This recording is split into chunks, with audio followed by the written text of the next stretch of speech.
I think there's great value in the relationship that we have with our sister church allows for depth in a missions experience that you don't always get.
Right now, we just arrived in Honduras. It's February 24th. We're in Jaime's house. We just walked in and dedicated the house. So we're just taking a tour right now. It's been a long time coming. The house has actually been finished for a couple weeks. And Jaime and his wife Mindy, they were waiting for us to sort of bless the house before they came in. So I thought that was pretty cool. So we're just walking around right now and checking out the house. It's pretty cool.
When we go to Honduras, we never say, hey, we're going to do this, we're going to do that, and we're going to do this. We always ask the pastor there, Jaime Rodriguez, what do you want us to do? We are your servants.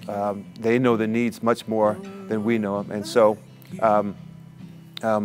based on that, we build into the infrastructure. And so the pastor was pastoring without a building, and so they asked for a church in 2004. So in 2004, 5, and 6, we built a church there. And since then, their population, their membership has, I don't know the term that you might use, but it went from tens to hundreds. Right now, their service, they run 2 services, Sunday and Wednesday, and they're both packed. There are over 500 people at each service.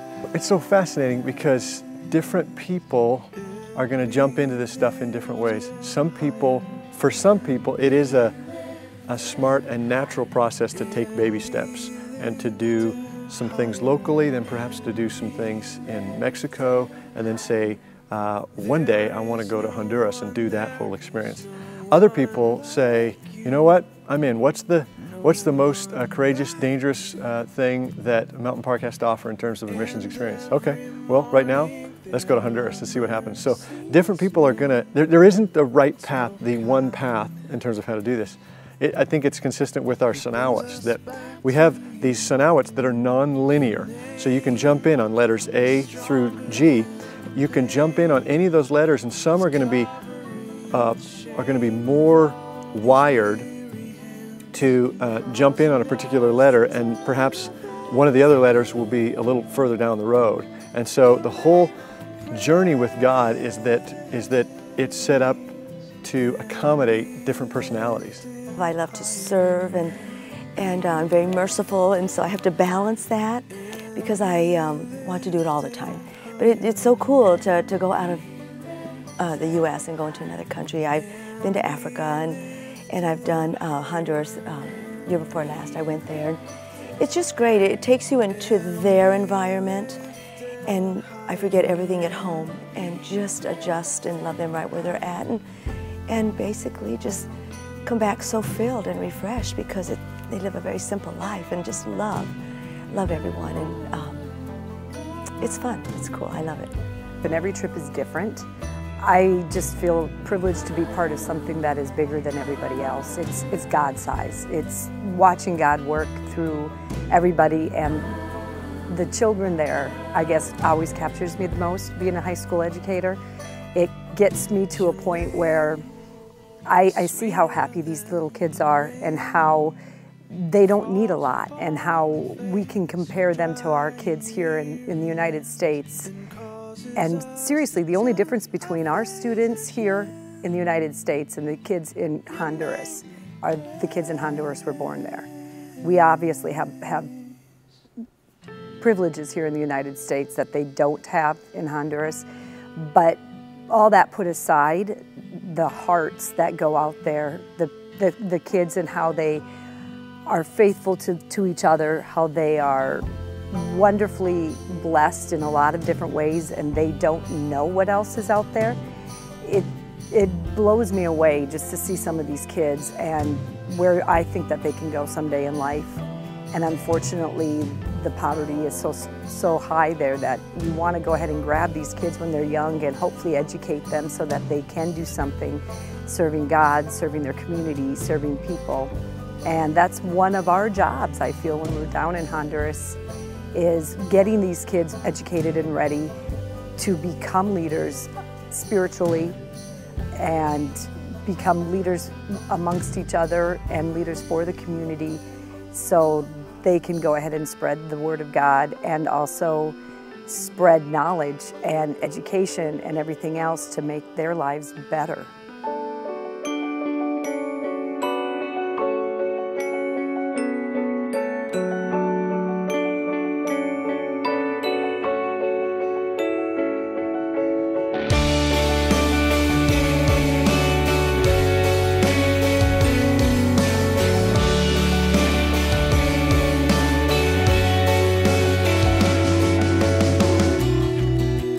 We could have tongues of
I don't think Honduras is for everyone, but I think everyone should at least consider it, and you know, take it to God and just say, God, what do you want me to do with this? Because it could be a life-changing experience for people who choose to take that path.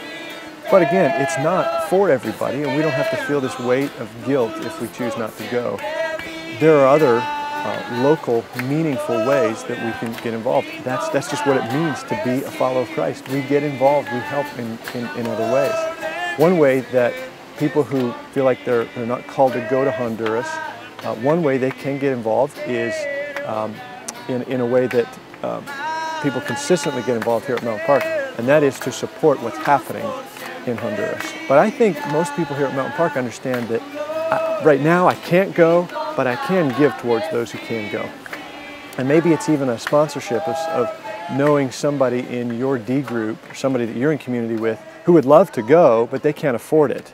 And you're in a place of saying, well, I know I can't go, but I actually could afford it. And so maybe there's some teaming up that can happen there to say, with humility, to say, you know, I want to help sponsor you to be able to go on that trip and experience something with God that you've never experienced before.